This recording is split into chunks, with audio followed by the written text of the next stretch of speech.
Assalamu alaikum, урматтуу туризм департаментinin директоры.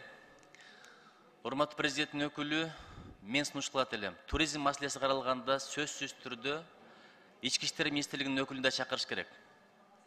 Не себептен дегенде турист биринчи бир өлкөгө баратканда 5 жылдыздуу, 4 жылдыздуу мейманканаларды карабайт.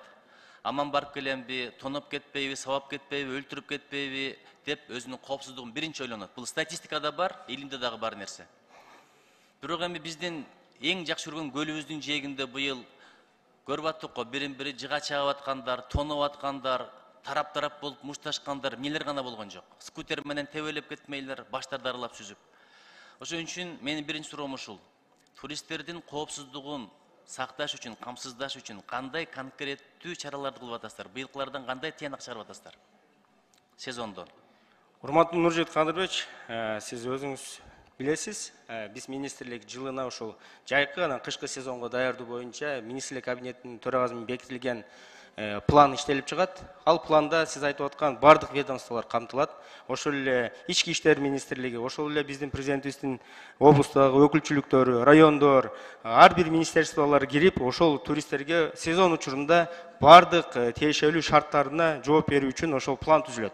Ошол пландын негизинде биз жыйынтыктап туруп, ошол негизинде биз кайта эле ошол министрлик кабинет төрагасына отчет жазабыз. Ноулар аткарылды, ноулар аткарылбады деп. Ошол эле учурда кышкы туризмге дагы ошо планды бекитип, пландын негизинде бул жалпы өкмөт мүчөлөрү, жалпы министрликтер, жалпы область жетекчилер бардыгыбыз ошо көзөмөлдө иш алып барабыз. Эми мындай так жооп ала алган жокмун, себеби бул сиздин сфераңыз эмес. Муну Ички иштер министрлигинен келип жооп бериш керек болчу. Аны туура эле түшүнөм. Жакында Банк Сайын деген Бангкоктун четинде, Таиландда атайын жээкке барып көрүп келдим. Ал жакта атайын жайлар бар экен, ошол жерге гана жайгаш керек экен. Жана көлөкөсү менен, зонтиги менен, алдында жата турган жерлери менен жээкке барып, кумга эле пакеттерибизди кое койдук. Бир заматта полицейскийдин машинасы жете келди. А бизде тоноп, талап, мушташ бүткөн чөктү бир да милиция келбейт. Ошонун маселе жөнүндө айтып атам да. Экинчиси,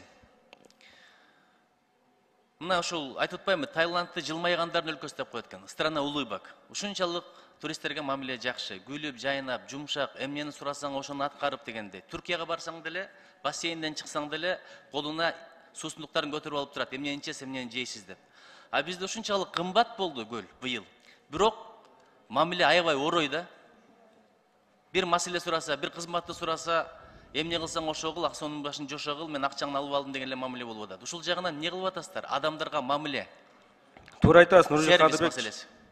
Уруксат берсеңиз, бул боюнча биз 2-3 жылдан бери биздин өнөктөштөр менен ошо областтарда ошо тур операторлорду окутуу, гидтерди окутуу, түшүндүрүү иштерин жүргүзүп келип атабыз. Ал эми баягы сиздин сурооңузга тагыраак айтсам, мына биз жайында өзүңүз көрдүңүз, ошо Ысык көлүнүн пляждарында көптөгөн чырлар болду.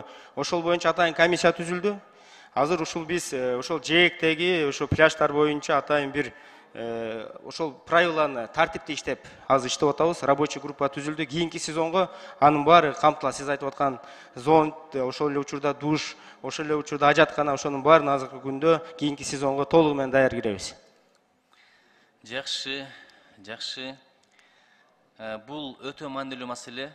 Мен министр мезгилимде сиз анда келдиңиз беле, келек белеңиз туризм департаментине. Таксисттерди окута баштаганбыз, кадимкидей, компаниялар менен сүйлөшүп. Официанттарды окута баштаганбыз. Анткени ар бир турист ашканага кирет, кафелерге кирет, такси жалдайт, анан алдап атса, орой мамиле кылып атса, жөнөкөй эле бир адеп эрежелерин сактабаса, буну мен ойлоп тапкан эмесмин. Сингапур ушинтип туризмди өнүктүргөн. Бул Ли Куан Юнун саясатынан. Ошол нерсени уландырыш оюңарда барбы? Туура айтасыз, Нуржит Кадырбеч, сиз барда мен бар элем, чогуу кылганбыз.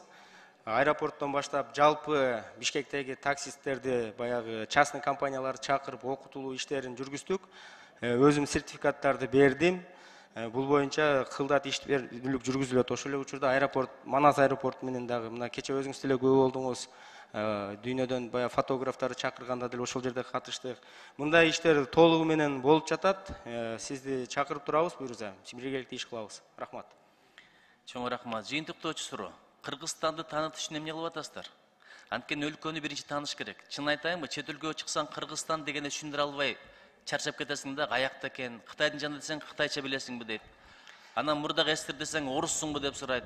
Кыргызстанды таанытыш үчүн, мисалы Малайзиянын бир жакшынаган логосу бар да. Кандай билесизби? Мотосу. Malaysia Truly Asia деген. Ошол сыяктуу бир ойлоп тапкан девизиңер барбы? Ата жалаң эле жанагы революция митингдердин сүрөттөрү чыгат Кыргызстан дегенде. Ушул багытта иштеп атасыңарбы? Бизде ошол атайын So Much to Discover деп атайын Кыргызстан So Much to Discover деген биздин бренд бар. Ал эми маркетинг иштери болсо айтсам, мына өзүңүздөр билесиздер, акыркы 3 жылда ошо өлкө башчыбыздын ушу туризмге болгон катуу көз карашынын тапшырмасынын негизинде Кыргызстан бардык дүйнөдө өтүп жаткан баягы экзибишн деп коет, ярмарка, выставкалар, роуд шоулорго катышып келип атабыз. Андан тышкары Кыргызстанда мына 2 жылдан бери баягы велопробег, спорт боюнча велопробегти мына биз уюштуруп атабыз. Мына өзүңүз баягыда өзүңүз күбө болдуңуз, баягы National Geographic 150 блогерди мына бүгүн түнү тосуп алабыз. 150 блогер бул дүйнө жүзүнөн азыр блогерлер келип атат. Ушу Кыргызстандын бардык аймактарын көрсөтөлү деп атабыз. Убактыңыз болсо кошулуп биз менен барып келсеңиз да жакшы болот, суранабыз. Андан тышкары фотографтар келип атат. Кыскасы ушундай иштер жүрүп жатат. Рахмат.